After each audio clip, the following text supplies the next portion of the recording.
எல்லாருக்கும் வணக்கம். Welcome to Sundari's kitchen. வாங்க, இன்னைக்கு வந்து தக்காளி குருமா சாதத்துக்கு ஊற்றி சாப்பிட்ற மாதிரி தக்காளி குருமாவும் கத்திரிக்காய் ஒரு 1/4 கிலோ கத்திரிக்காய் நறுக்கி வச்சுருக்கேன். அது வந்து புளி ஊற்றி அந்த காலத்தில் வைப்பாங்க. வெளியே எங்கேனாலும் சாப்பாடு கட்டி புளியோதரை லெமன் சாதம் இதெல்லாம் கட்டி கொண்டு போகும்போது இதே மாதிரி புளி கொஞ்சம் ஊற போட்டிருக்கேன். புளி ஊற்றி தேங்காய் சீல் போட்டு நறுக்கி புளி கூட்டு வைப்பாங்க. அதே மாதிரி இன்றைக்கி நான் வச்சு காமிக்கிறேன், எப்படின்னு பாருங்கள். இப்போ பாருங்கள், நான் 1/4 கிலோ தக்காளி எடுத்துருக்கிறேன். எடுத்து தோலெல்லாம் உரித்து தண்ணியில் வேக போட்டு தோலெல்லாம் உரித்து எடுத்துருங்க. அப்போ தான் உங்களுக்கு அந்த துப்பி துப்பியாக வராது. எடுத்து அப்படியே மிக்சியில் போட்டு அடிச்சுக்கிறணும். இது ஒரு டேஸ்ட்டாக வரும். நீங்கள் சும்மா நறுக்கி வதக்கி துப்பி துப்பியாக இருக்கும், அந்த மாதிரி வதக்கி சைடிஷ்க்கு வச்சு சாப்பிட்ற மாதிரி வைப்பீங்க. அந்த மாதிரி வைக்காமல் இந்த மாதிரி வேக போட்டு அந்த தண்ணியவே இதுக்கு யூஸ் பண்ணிக்கலாம். இதே மாதிரி தான் நான் ஏற்கனவே போட்டிருக்கேன் தண்ணி சட்னின்னு, தக்காளி தண்ணி சட்னின்னு.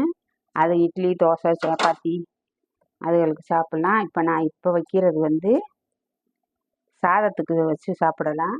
கொஞ்சம் கெட்டியாக வச்சோம்னா சாதத்துக்கு வச்சு சாப்பிட்டுக்கலாம். தக்காளியை ஒரு ஓட்டு ஓட்டி கொஞ்சம் எடுத்துகிட்டு அந்த அடியில் இருக்கிற இன்னொரு ஓட்டு ஓட்டுவேன். அதுலேயே இப்போ ஒரு 2 ஸ்பூனு தனி மிளகா பொடி,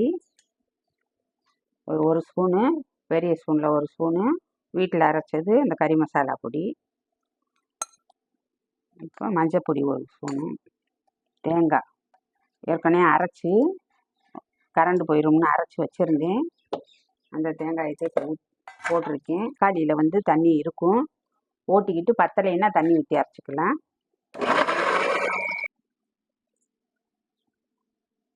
அரைச்சாச்சு. அரைச்சது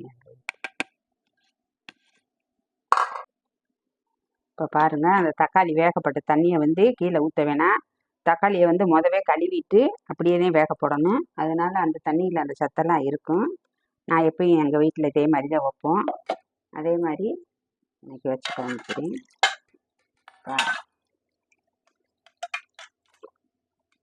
தேவையான அளவு உப்பு, தக்காளி குருமாவுக்கு தாளிக்கிறதுக்கு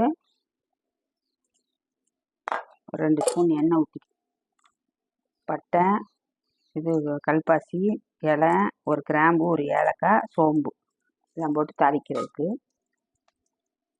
வெங்காயம் தான் நறுக்கி வச்சுருக்கேன், கருவேப்பிலை அதை தாளிக்க.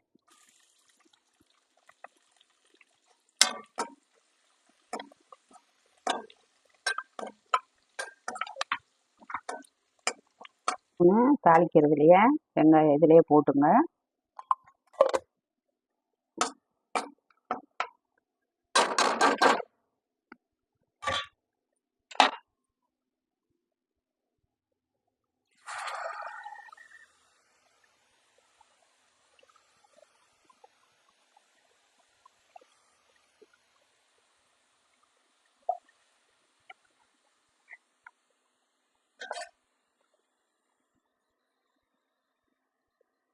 பாருங்கள், தாளிச்சதில்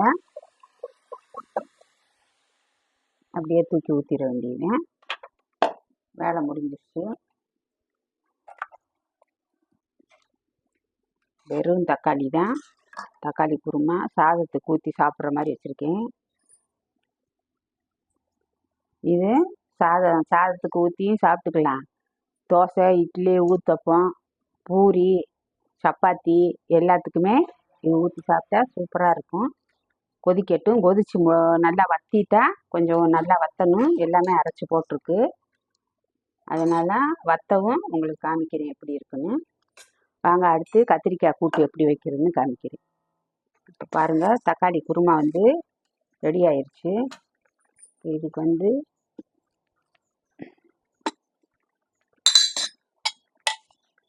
ஒரு ஸ்பூன் நெய் ஊற்றிட்டோம்னா அவ்வளோதான்.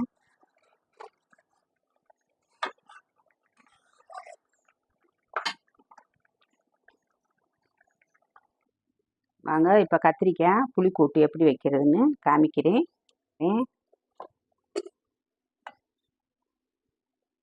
1 ஸ்பூன் எண்ணெய், கடுகு உளுந்தம்பருப்பு போட்டிருக்கேன்.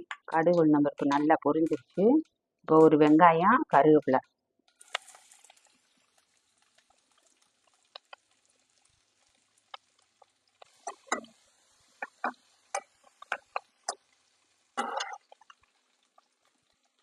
இப்போ நான் 1/4 கிலோ கத்திரிக்காய் நறுக்கி பொடியை நறுக்கி வச்சுருக்கிறேன். அதில் இதில் போட்டுக்கணும்.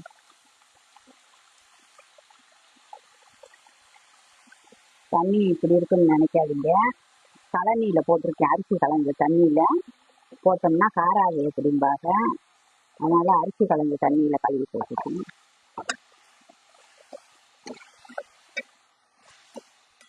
தகுந்த உப்பு ஒரு வதக்குனா போதும். இப்போ வந்து ஒரு தேங்காய் சில்லு பல்லாக நறுக்கி போட்டோம்னா சூப்பராக இருக்கும். அந்த மாதிரி தான் நாங்கள் போடுவோம். 2 தேங்காய் சில்லு பல்லாக நறுக்கி போட்டிருக்கேன். 1 ஸ்பூன் மஞ்சத்தூள், சாம்பார் பொடி. சாம்பார் பொடியில் வந்து பருப்பு எல்லாமே போட்டிருக்கறதுனால கூட்டுக்கு போடும்போது கொஞ்சம் திக்னஸ் கொடுக்கும். அதனால நான் போடுறேன். அது காரம் பத்தாது, புளி ஊற்றுறதுனால காரம் பத்தாது. தனி மிளகா பொடி 1 ஸ்பூன்.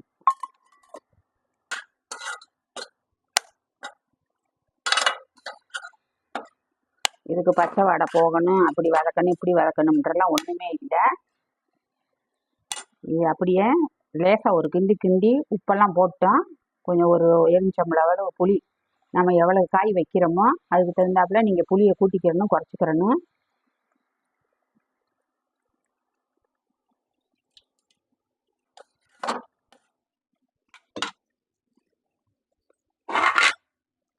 இப்போ பெருங்காயம் ஒரு 1/2 ஸ்பூன் பெருங்காயம் போட்டுக்கோங்க, சூப்பராக இருக்கும். தண்ணி ஊற்றுறேன். காய் வந்து நல்லா கொலைய வேகணும், முழுசாக இருக்கக்கூடாது. அதுக்கு தகுந்தாப்புல தண்ணியை ஊற்றி நல்லா ஒரு கொதி வரவும் அடுப்பை ஸ்லோவில் போட்டு வச்சிட்டோம்னா அப்படியே வெந்துடும். வேகட்டும், எப்படி இருக்குன்னு காமிக்கிறேன். கத்திரிக்காய் வந்து சீக்கிரம் வேகக்கூடியது. நம்ம புளி மசாலா எல்லாமே சேர்த்து போட்டிருக்கிறதுனால கொஞ்சம் லேட்டாகும், வேகிறதுக்கும் லேட்டாகும். அதனால நல்லா கொலைய வேகணும். அப்போதான் இந்த கூட்டோட ருசி வந்து நல்லா இருக்கும். இது வந்து சாதம் கட்டி வெளியூர்களுக்கு சாதம் கட்டி போகும்போது எல்லார் குடும்பங்களையும் செய்கிறது தான். எங்கள் குடும்பம் பெரிய குடும்பம், எங்கள் அம்மாச்சி வீட்டில். அப்போ நாங்கள் வெளியில் டூர் போகும்போது எலுமிச்சம்பழம் சோறு, லெமன் சாதம், தயிர் சாதம் இதெல்லாம் கிண்டி கொண்டுட்டு போவோம். கொண்டு போகும்போது மற்றது தேங்காய் இதெல்லாம் ஊற்றி அரைச்சி கொண்டு போனோம்னா கெட்டு போயிடும் சைடிஷ்க்கு. அதனால் 1 கிலோ 2 கிலோன்னு வாங்கி புளியை ஊற்றி சமைச்சு கட்டி கொண்டு போவாங்க எங்கள் அம்மாச்சி. அந்த இதை இன்றைக்கி நான் எப்பவும் செய்கிறது தான். இன்றைக்கி உங்களுக்கு வீடியோக்காண்டி இதை நான் செஞ்சு காமிச்சிருக்கேன். எப்படி இருக்குன்னு சொல்லுங்கள். கத்திரிக்காய் புளி போட்டு ரெடி ஆகிடுச்சு. இத்தினூண்டு நாட்டு சக்கரை போடுறேன். பாருங்கள், அம்மா எப்பவும் போடுறது. எதுனாலும் ஒன்று கூட குறையா இருக்கும். அது வந்து நமக்கு தெரியாது, சாப்பிடும்போது தெரியும்.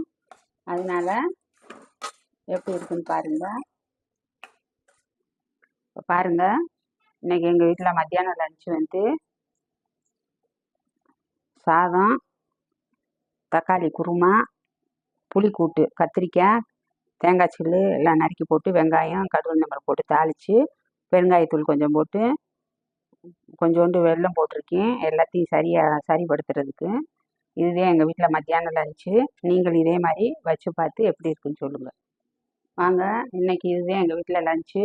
இந்த வீடியோ பிடிச்சிருந்துச்சின்னா லைக் பண்ணுங்கள், ஷேர் பண்ணுங்கள், கமெண்ட் பண்ணுங்கள். நன்றி, வணக்கம்.